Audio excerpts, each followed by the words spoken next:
So just how loud is it in a 1967 diesel taxi? It's pretty loud. This is the last time I'm driving this taxi and taking it to the guy who's going to buy it and tie it up and sell it. So I'm just going to drive it around the neighbourhood till I get it to his house. No, to my house.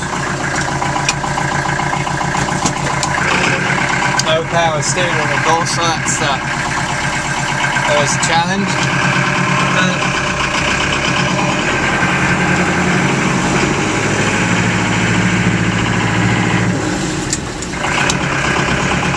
we go.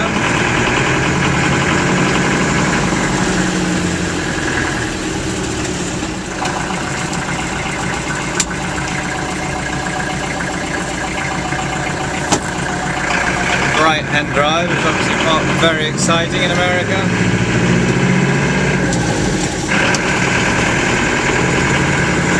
Selling it to a guy called Forrest, who says he's a car trader, and he says the last one he bought, or one of the ones he bought, used to belong to Dom DeLuise, and he bought it from a friend who bought it from Dom DeLuise,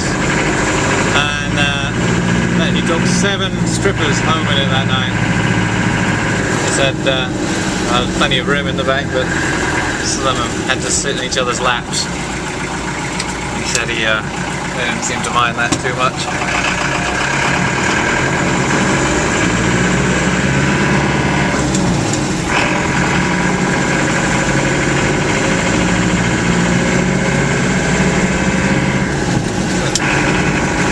Fourth gear, cruising at an indicated 22 miles an hour.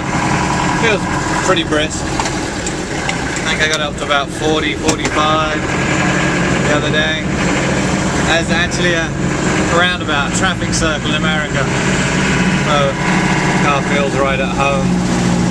Probably doesn't really feel home in all the heat. Without the rain, it seems to do quite well. So put a few gallons of diesel in there, and that seems to think it's more than full, which is unlikely. It's kind of hard to get it into first, so put it to second, then push it into first. I guess that might just be a synchro mesh thing, or I don't know, something like that. It doesn't really stay in first very long when it is. You know, and I know my kids are going to miss it. My son loves to sit here, and you can see the markings there with the serial number.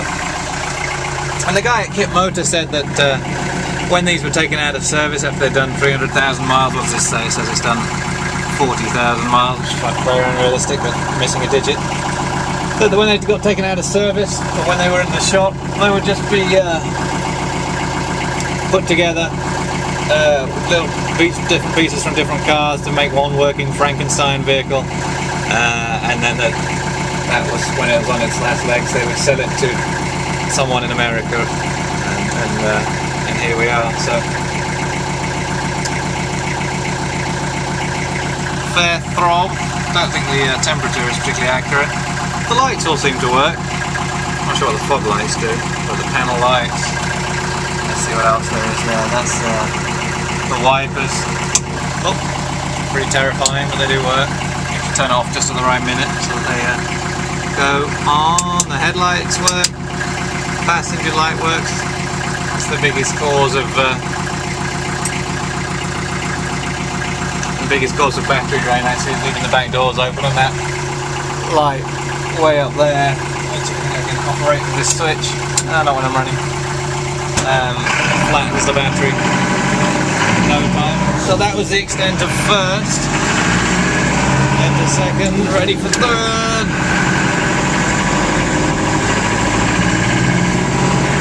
Now, oh wow, we're really going for it now. Almost up to 30. 4. Pulling away. Oh man, my god, I'm not sure we're going to have time to stop in time, but 35 might be the limit for today.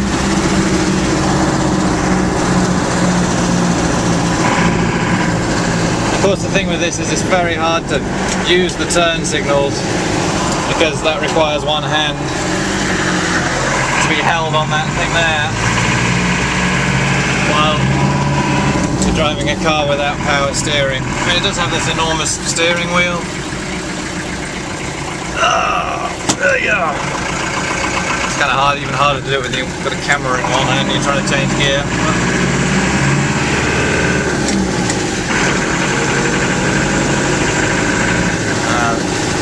I'm small and there's some children in the road, so I'm going to turn the camera off.